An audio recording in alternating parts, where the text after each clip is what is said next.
Bonjour. Ici, nous allons faire un petit exercice avec des calques et des images pour voir l'utilisation des calques, le mode de fusion et la signature. Alors, déjà, fichier nouveau, un nouveau document qui va être de 600 pixels sur 600 pixels en résolution 150 pixels par pouce. Vous voyez qu'ici, je choisis mes pixels. Le fond sera blanc. Je fais OK.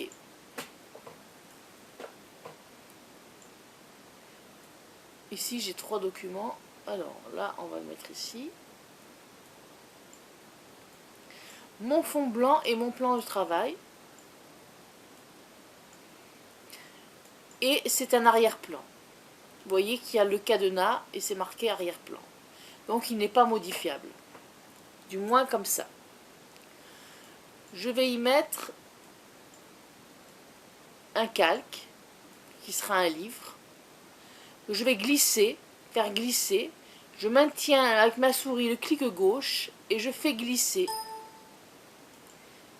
de la palette calque à mon nouveau document. Voilà. Et là, j'ai mon livre. Je vais l'agrandir. Voilà. Et je valide à chaque fois que je fais une transformation. Sinon, vous entendrez le petit bip sonore. Voilà. Ça, c'est mon livre. Donc, j'ai un arrière-plan et un calque 1 qui est le livre.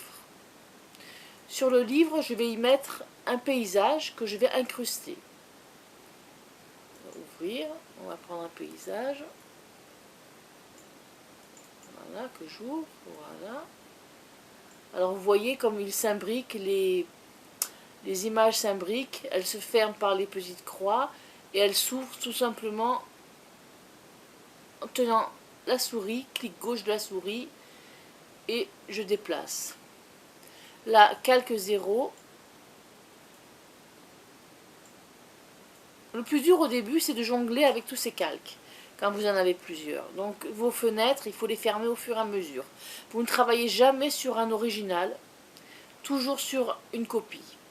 Le calque 0, c'est-à-dire mon paysage ici, je glisse avec ma souris et le clic gauche enfoncé et je viens le mettre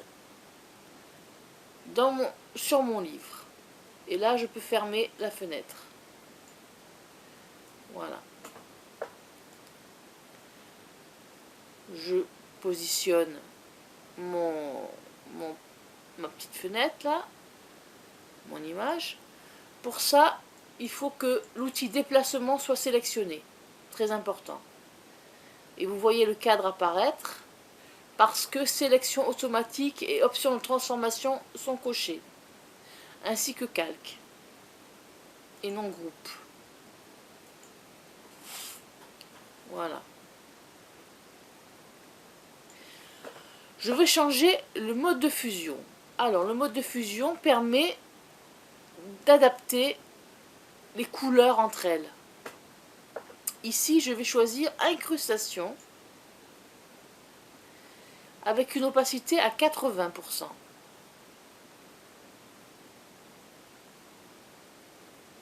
Voilà. Donc, vous voyez que l'image est atténuée et elle s'incruste mieux dans mon décor, dans mon livre. Donc, les modes de fusion, c'est important de le savoir, elles sont ici. Vous avez tout ça. À la base, c'est normal. Et ici, j'ai choisi incrustation. L'opacité, à la base, il est à 100%. J'ai choisi 80%. C'est un petit exemple, c'est juste pour vous expliquer. Je vais choisir mon oiseau. Alors, il est en bas. Je l'ouvre. Voilà. Je vais le glisser, comme pour les autres. Alors, je peux aussi le glisser d'ici. Mais comme ça ne marche pas tout le temps, je préfère que vous le glissiez de la palette calque vers votre document. Voilà. Je fais attention de ne pas le prendre trop par le centre parce que sinon je vais le déformer.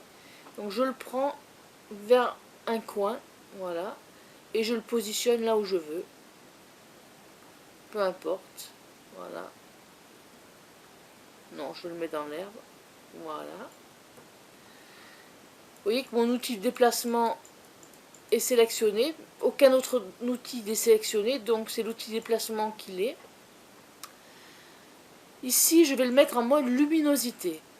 Il va prendre la couleur, vous voyez, les modes de fusion, à quoi ça sert, la couleur de mon fond, la couleur de l'image.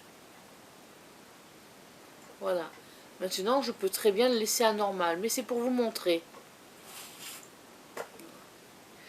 Donc, j'ai mon calque arrière-plan, qui est le blanc, qui ne se voit plus, mon calque livre, mon calque le paysage et le calque de l'oiseau. Si je voulais les renommer, il me suffirait de double-cliquer sur le titre calque 3 par exemple et de mettre oiseau. Ça permet, quand vous avez beaucoup de calques, de vous y retrouver. Ici, nous allons signer et finir parce que je voulais juste vous montrer comment on utilise les calques. Donc, outil texte. Je prends la police couleur blanche, par exemple. Ou alors, si je ne veux pas prendre la couleur blanche, je peux prendre une couleur qui se trouve dans l'image. Voilà. Je choisis ma police. Je crée un script, pourquoi pas. Ma taille. 10. Et je signe.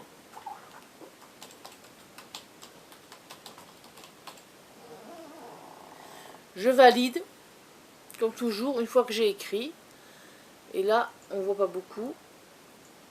Voilà. Outil de déplacement. Vous voyez une double flèche. Je peux tout simplement pivoter un petit peu. Voilà. Et ensuite, je valide. À chaque fois que vous oubliez de valider, vous ne pouvez pas aller plus loin. Voilà pour cet exercice. Si vous avez des questions, vous pouvez les poser à la suite. Merci.